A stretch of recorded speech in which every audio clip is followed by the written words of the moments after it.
वाणी श्री हजूर स्वामी महाराज की सत्संग के वचन। गुरु चरण गुरु हृदय धार रही।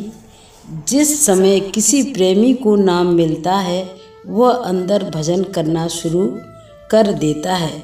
जब आत्मा सिमट कर दोनों आँखों के बीच में आ जाती है तो अंदर पर्दा खुलता है और रोशनी हो जाती है। जब तारामंडल, सूर्य और चंद्रमा को पार करके आत्मा आगे जाती है तो आगे सतगुरु मिलता है। वह सतगुरु का नूरी स्वरूप है जो बाहर हाय हाय करते हैं, सब बकवास करते हैं। कई सत्संगी कहते हैं कि आप ही गुरु ले जाएगा, आप ही गुरु ले जाएगा। ये तो बात है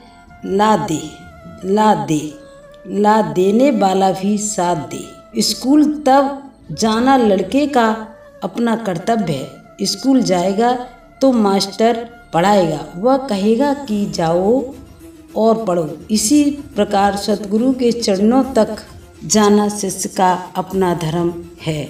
जब गुरु की आज्ञा के अनुसार नाम जपती हुई आत्मा सचखंड पहुँचती है तो जो खुशी उस समय उसको होती है वह 7 बादशाहियों मिलने से भी नहीं होती।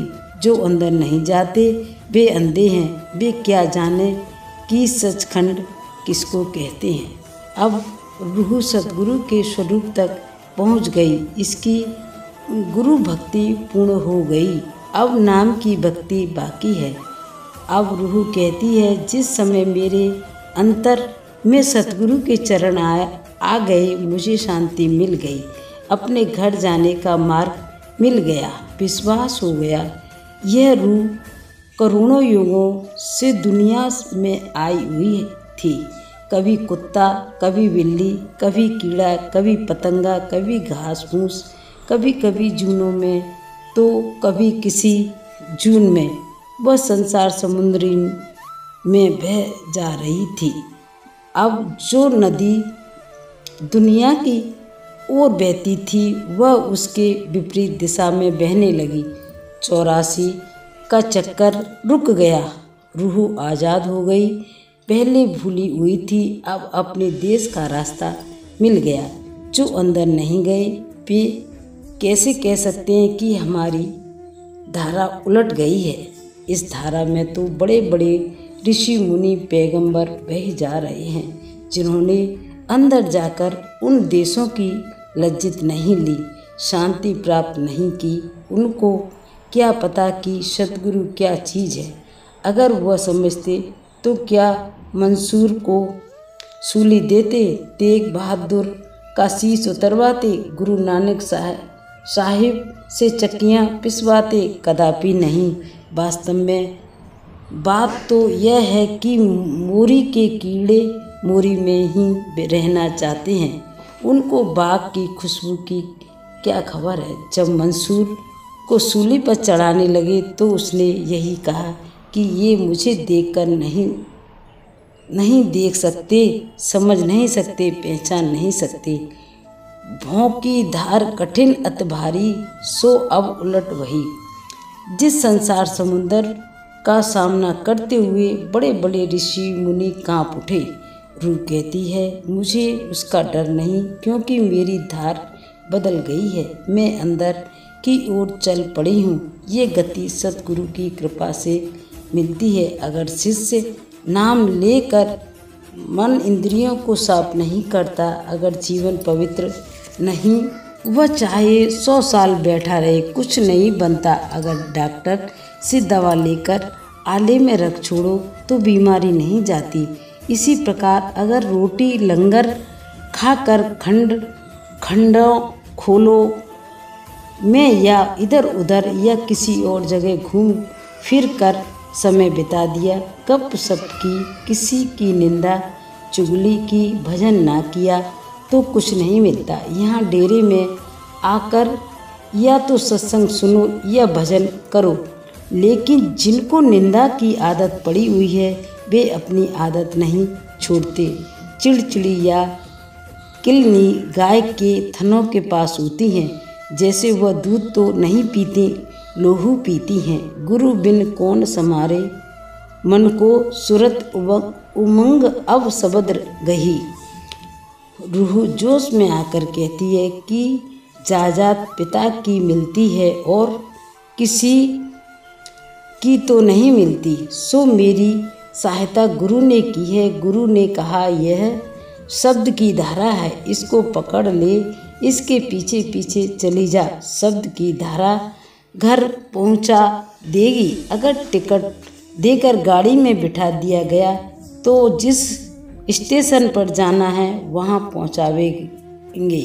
ये जितनी जल्दी भजन सुमरन करेगा उतनी जल्दी पहुंच जाएगा, जितनी सुस्ती करेगा उतनी ही देर बाद जाएगा। ये इसके अपने हाथ में है। अब रूह कहती है, ये मन करोड़ों जन्मों से विषय विकारों में नरक स्वर्गों में धक्के खाता फिरता था, आज ये मेरे बस में आ गया, शांति हो गई। अब रूह अपने देश चली गई, मालिक के घर पहुंच गई। कोट जन्म भरम मते बीते, काहू मेरी आन ना बाहें गही। कहती हैं, जिस दिन से दुनिया बनी है मैं यहाँ आया हुआ था। करोड़ों जन्मों 84 के चक्करों में गंदी गंदी जूनों में भटकता रहा था। मेरी किसी ने सहायता न की, वहाँ ना पकड़ी। माँ ने, न बाप ने, न बहन ने, न भाई ने, न किसी और ने। अगर पकड़ी तो गुरु ने। ये उसकी मेहरबानी है, कृपा है। अब के सतगुरु मिले दया कर, शब्द भेद उन सार दई। कहती हैं, मेरे बड़े ही ऊंचे भाग्य हैं जो मनुष्य जन्म पाकर ऐसे सतगुरु मिल गए। उन्होंने मेरी वहाँ थाम ली। कौन सा शब्द, सार शब्द, सीधी सड़क बता दी। अब इधर उधर जाने की जरूरत नहीं। 9 को छोड़ो द्वार 10 लागी, अक्षर मंत्र नवनीत लई। कहते हैं, मेरी रूह शब्द की लज्जत ले रही है। किस प्रकार पहले दोनों आँखों तक 9 द्वार छोड़ दिए, फिर सहज दल कमल खाली कर दिया, फिर ब्रह्म, फिर पारब्रह्म। इन देशों तक माया है, इसके ऊपर माया नहीं है। नवनीत कहते हैं, मक्खन को मेरी रूह सभी स्थानों को पार करती है।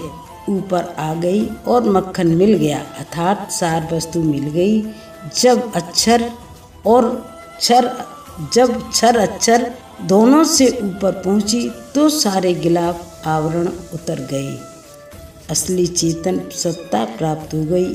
अतः रूह नंगी है, ना ये स्थूल शरीर में है, ना इसके अंदर वाला सूक्ष्म शरीर है, और ना कारण शरीर है, ना ब्रह्म है, ना माया। उस समय ये कहती है कि मैं आत्मा हूँ, मैं आत्मा हूँ। जिस प्रकार एक बहुत सुंदर तेज रोशनी वाला लैंप हो, अगर उसके ऊपर 40-50 टाट के पर्दे लपेट दो, जिस तरह कमरे में भी ले जाओ अंधेरा ही रहेगा।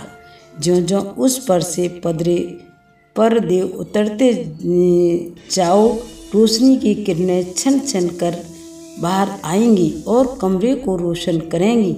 जब सारे पर्दे उतर जाएंगे, लैंप अपनी पूरी रोशनी में प्रकट हो जाएगा। इसी प्रकार हमारी रूह पर बहुत सारे पर्दे चढ़े हुए हैं। पहले ये स्थूल शरीर, फिर सूक्ष्म, फिर कारण, मन, माया, तीनों गुण, रज, तम, सत, काम, क्रोध, लोभ, मोह, अहंकार, 25 प्रकृतियाँ। जब ये सारे गिलाफ उतर जाएंगे, रूह की रोशनी 12 सूर्य की हो जाएगी। रूह कोई छोटी चीज नहीं। नौका पार चली अब गुरु बल, अगम पदारथ नील सही। मेरी रूह की किश्ती जो कि तेज धार में नीचे की ओर बही जा रही थी, अब गुरु की कृपा से ऊपर नदी के उद्गम की ओर चल पड़ी। जब ऊपर की ओर चलेगी तो जाएगी कहाँ? जहाँ से पानी आ रहा है, जहाँ से जिस देश से पहले आई थी, उलट धार चढ़कर वहाँ पहुंच जाएगी। अब रूह कहती है कि मुझे उस देश का मार्ग मिल गया। मैं परमेश्वर के पास से आई थी, परमेश्वर के पास चली जाऊंगी। क्या क्या कहूँ कहन गत नाही, सूरत शब्द मिल एक हुई। आहा मैं क्या कहूँ और किससे कहूँ, दुनिया अंधी है। जो लज्जित जो शांति मुझे मिली है वह कथन में नहीं आ सकती। कतरा बूंद समुंदर में मिलकर समुंदर हो गया, अर्थात मैं परमात्मा से मिलकर परमात्मा हो गया। इससे ऊंचा पद और कौन सा हो सकता है।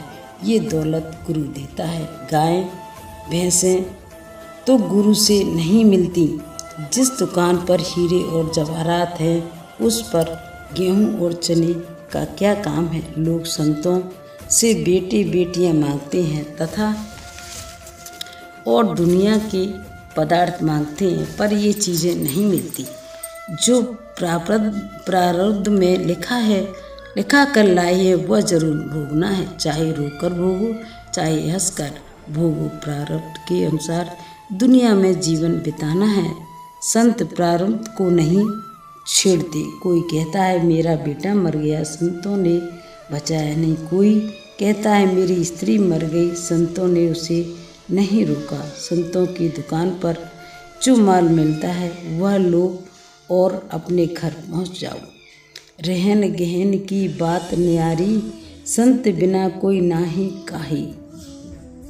कहते हैं जो संत अंदर जाते हैं वे उस देश की रहनी सहनी विशेषता उसकी लज्जता का वर्णन करते हैं। कुंज पहाड़ों पर अंडे देकर मैदान में आ जाती हैं।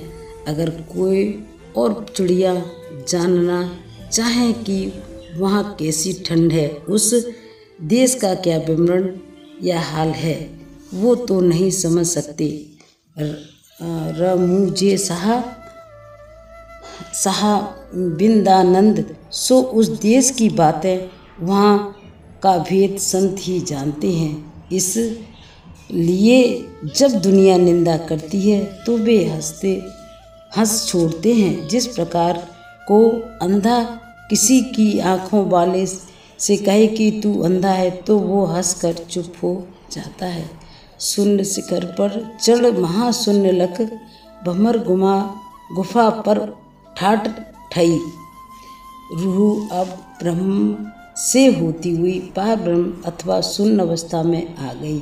वहाँ पहुंचकर इसके सारे गिलाफ उतर जाते हैं। जिस अमृत शहर में नहाने से मुक्ति होती है, अमरत्व प्राप्त होता है, वह देश इस दुनिया में नहीं है, वह स्थान शून्य में है। अब रूह ने वहाँ स्नान किया, निर्मल हो गई, आगे महाशून्य में पहुँची। महाशून्य के आगे भमर गुफा में और भमर गुफा से सचखंड में आ गई। सत नाम सत धाम निखर धुर, अलग अगम गति पाए गई। सचखंड या सतनाम से होती हुई अलग लोक में आई, फिर अगम लोक में, फिर उससे ऊपर राधा स्वामी धाम में आ गई। सुरत निरत संग चली आंगड़ी, राधा स्वामी चरण माई। रूह राधा स्वामी मालिक के कुल में से गई थी, राधा स्वामी में आ गई। बूंद समुद्र में से भाप बनकर निकली, पहाड़ों पर जाकर बरसात बनकर बरसी, नदी नाले बनकर बही और वापस बहकर समुद्र में आ गई। 84 के चक्कर से निकलकर यही तरीका है, परंतु बिना गुरु न कोई निकल सका है और न निकलेगा। हजूर सूरत और निरत क्या हिसाब है। देखो बहुत से लोग गलत समझ लेते हैं। सूरत अपने असली रूप में तो 10वें द्वार तीसरी मंजिल में आती है। त्रिकुटी तक निरत का कार्य प्रधान होता है। अब सूरत का क्या काम है? सुनना निरत का काम है, देखना रोशनी की चाल आवाज़ से तेज होती है। मतलब तो ये है कि जब तक निरत काम ना करे सूरत आगे नहीं जा सकती। अब आरत श्रृंगार सुधारी, प्रेम उगम भी बहुत चाहिए। आरती का अर्थ है रूह का अपने असली मालिक में जाकर लीन हो जाना। कहते हैं हमारी रूह उस मालिक में जाकर लीन हो गई, फैसला हो गया, कतरा बूंद समुंदर में मिलकर समुंदर हो गया। परमेश्वर का रूप क्या है? प्रेम। रूह का रूप क्या है? प्रेम। अंतर क्या है? यह कतरा है, वह समुंदर है। प्रेम को प्रेम में मिलना है, चेतन को चेतन में समाना है। काल कला सब दूर बिड़ारी, दयाल शरण अब आन लाई। रूह ने काल के देश में आकर करोड़ों जन्म पाए, करोड़ों बार बेटा करोड़ों बार बेटी बनी और करोड़ों बार बेटा बेटी बनाए, फिर करोड़ों दुखों और करोड़ों सुख पाए। कहते हैं अब काल के देश से निकलकर दयाल के देश में आ गई। त्रिलोकी तक काल का राज है, उसके ऊपर दयाल का राज है। काल के देश में दुख है, दयाल के देश में शांति है। पचरंग बाना पहन विराजे, शोभाधारी आज नई। कहते हैं वह दयाल देश का मालिक 5 तत्वों का कपड़ा शरीर पहन कर सतगुरु बनकर मेरे सामने बैठा है और अंदर नूरी स्वरूप में होकर दर्शन दे रहा है। जिस तरह ये 5 तत्वों का स्थूल शरीर है, उसी प्रकार वह 5 तत्वों का सूक्ष्म शरीर है। जीव काज निज भवन छोड़कर जमा दूध फिर होत दही। कहते हैं वह कुल मालिक अपने देश और बेस छोड़कर मनुष्य बना। पहले मक्खन था, फिर दूध बना, फिर दही बना और दही से फिर मक्खन। जब हमारे जैसा मनुष्य बनकर आया तो कहता है कि तुम इस देश के नहीं हो, तुम्हारा देश और है, जाओ मैं तुम्हें उस देश सचखंड का मार्ग बतलाता हूँ, तुम मेहनत करके अंदर चलो। फिर वह ये भी तो नहीं कहता कि तुम अकेले जाओ, मालिक वह कहता है कि तुम चलो, मैं तुम्हारे साथ हूँ। अब इस तरह के बावजूद भी हम नहीं चलते, कितना अफसोस है। एक बार उद्धव ने कृष्ण भगवान से कहा, महाराज आप समर्थ हैं, यह जो दुनिया दुख उठा रही है इसको बैकुंठ अपने धाम ले चलिए। कृष्ण भगवान कहने लगे कि ये नहीं जाते। उद्धव ने पूछा कि मुझे किस प्रकार विश्वास आए। कृष्ण भगवान ने कहा, लोगों से पूछ कर देख लो, अब सुअर की यौन सबसे बुरी होती है। उद्धव उससे जाकर कहने लगा, चलो तुम्हें बैकुंठ ले चलें। सुअर ने पूछा, क्या वहाँ बाल बच्चे होते हैं? उद्धव ने कहा, नहीं। फिर पूछा, क्या वहाँ मेला होता है? उद्धव ने कहा, नहीं। इस पर सुअर ने कहा कि तब तो मैं वहाँ नहीं जाता।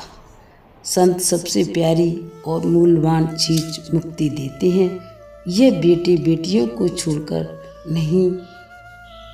छोड़ नहीं सकता, फिर वे क्या करें।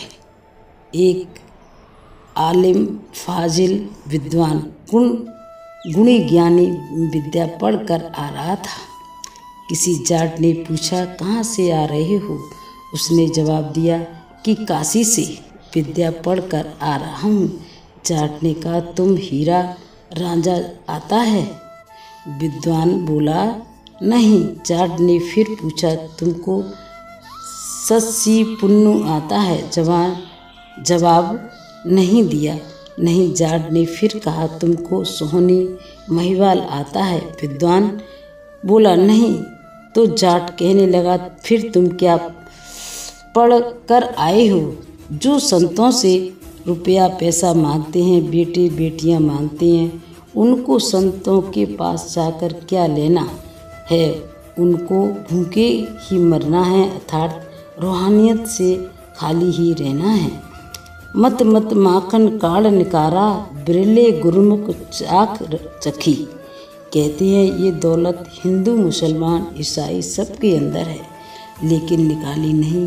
दूध पड़ा हुआ है, मक्खन नहीं निकाला और ना ही घी बनाया। जो कमाई करके रूह ऊपर ले ले गए। उन्होंने घी निकाल लिया। राधा स्वामी दीन आवाजा चढ़ो अधर निज धाम पई। अब संत दुनिया में आकर जीवों को पुकार कर कहते हैं कि ईश्वर परमेश्वर न वेदों में है, न शास्त्रों में, और न अन्य ग्रंथ पोथियों और न तीर्थों में है, न पहाड़ों में, बल्कि तुम्हारे अंदर है। किसी महात्मा से रास्ता लेकर अंदर चलो और मालिक के दर्शन करो, लेकिन सुने कौन? क्योंकि रात को जागना पड़ता है, फिर कम खाना कम सोना बड़ा मुश्किल है। यही कवि साहिब कहते हैं, सुखिया सब संसार है, खावे और सोवे, दुखिया दास कबीर है, जागे और रोवे। जिस किसान 6 महीने मेहनत करके कहीं अनाज का मुंह देखता है, फिर बीच में आंधी पानी आदि कई तकलीफ़ें आती हैं, तब कहीं अनाज घर आता है। इसी प्रकार कहीं काम है, कहीं क्रोध है, कहीं गरीबी, कहीं भूख है। कोई पैसा ना होने के कारण नदी पार करके गुरु के दर्शन को आता है। अनेकें रुकावटें हैं, फिर भी यही कहूँगा कि हक की कमाई करनी चाहिए। दिल्ली में नसरुद्दीन महमूद एक मुसलमान बादशाह हुआ था। उसका नियम था कि खजाने में से अपने लिए कुछ खर्च ना करना, बल्कि हक की कमाई करना उसका काम क्या था। राज्य के कार्यों से छुट्टी पाकर अपने हाथ से कुरान लिखता था और इस ख्याल से कि लोग असली मूल्य से अधिक मूल्य ना दें, वह नौकरों को देता कि इसको बाजार में जाकर बेचा। नौकर बेचकर जो पैसा लाता उससे अपना और बीवी बच्चों का गुजारा करता था। उसका जो नौकर था उसका कई महीनों का वेतन बादशाह ने ना दे सका। एक बार उसको घर से चिट्ठी आई कि तुरंत घर आ जाओ। उसने बादशाह से कहा कि मुझे रुपया दो, घर जाना है। बादशाह के पास रुपये नहीं थे, उसने टाल दिया। इसी प्रकार कई महीने बीत गए। इतने में नौकर को चिट्ठियाँ कई आ गईं कि जल्दी घर आओ। आखिर उसने बादशाह से इजाज़त ले ली। बादशाह ने उसको 2 रुपये दिए। वह हैरान हो गया। बादशाह ने कहा, मेरी हक की कमाई है, हक की कमाई में बरकत होती है, जा मालिक बरकत करेगा। नौकर को 2 रुपये लेकर चला तो गया, लेकिन सोचने लगा कि मैं घर जाऊंगा तो संबंधी कहेंगे तू बादशाह का नौकर है, क्या लाया है। उस इलाके में उस साल अनारों की फसल बहुत अच्छी हुई थी। रास्ते में उसने एक जगह बड़े अच्छे और सस्ते अनार देखे। सोचा कि चलो 2 रुपये में अनार ही खरीद लूँ। दो चार सारे संबंधियों के हिस्से में आ जाएंगे। ये सोचकर उसने 2 रुपये के अनार खरीद लिए। अच्छी बड़ी गड्डी मिल गई। गड्डी उठाकर घर को जा रहा था। उसका घर बागड़ देश में था। संयोग से वहाँ की रानी बीमार हो गई। बड़े बड़े वैद्यों ने हकीम बुलाए गए। उन्होंने कहा, ये जब बच सकती है जब इसको अनार मिले। अब उस इलाके में अनारों का नाम तक नहीं था। बादशाह ने ढिढोरा पिटवा दिया कि जो 1 अनार लाएगा उसको 1 अनार का 1000 रुपये मिलेगा। इतने में ये नौकर भी वहाँ पहुँचा और ढिढोरा सुना। पता लगा तो बात ठीक निकली। दरबार में गया। बादशाह ने अनार देखे और खुश हो गया। नौकर ने कहा, जितने चाहिए ले लो। बादशाह ने ज़रूरत के मुताबिक अनार ले लिए और 1000 रुपया प्रति अनार के हिसाब से कीमत चुका दी। सिपाही साथ दिए कि जाओ इसको आराम से इसके घर तक पहुँचाओ। अब वह हजारों रुपयों का मालिक बन गया। ये हक की कमाई का फ़ायदा है। मुझे ये बात तो नहीं करनी थी, परंतु कह देता हूँ। अकाली कहते हैं कि सत्संग के रुपये से सर से की ज़मीनें खरीदी हैं। मैं कहता हूँ ज़रूर खरीदी हैं, लेकिन सत्संग के रुपयों से नहीं। बल्कि अपने रुपयों से, मेरे हाथों की कमाई से मुझे सतगुरु ने रुपये बख्शे हैं। यहाँ ज़मीन का भाव 100 रुपया कनाल मुझे वहाँ मिली है 4.25 रुपये कनाल। मुझे कितना नफ़ा हो गया। यहाँ से 25 गुना कम कीमत पर। ये किसकी कृपा है? सतगुरु की। और ज़मीन यहाँ 40 रुपये कनाल मिलती है, उसमें कुआं खुदवाना पड़ता है। वहाँ 125-150 रुपये तक की जा पड़ती है। ये ज़मीन खरीदी गई तो 22,000 रुपये में सौदा हुआ। 1,000 रुपया पेशगी दिया गया और ये फैसला हुआ कि अगर 1 महीने तक पूरा रुपया अदा ना करूं तो ज़मीन ले लूँगा, नहीं तो 1,000 रुपया गया। अगर ये ज़मीन ना देवें तो 2,000 रुपया हर जाना हम देवें। उन दिनों किसी कारण से बैंक बंद थे, इसलिए बैंक में जमा रुपया ना मिल सका।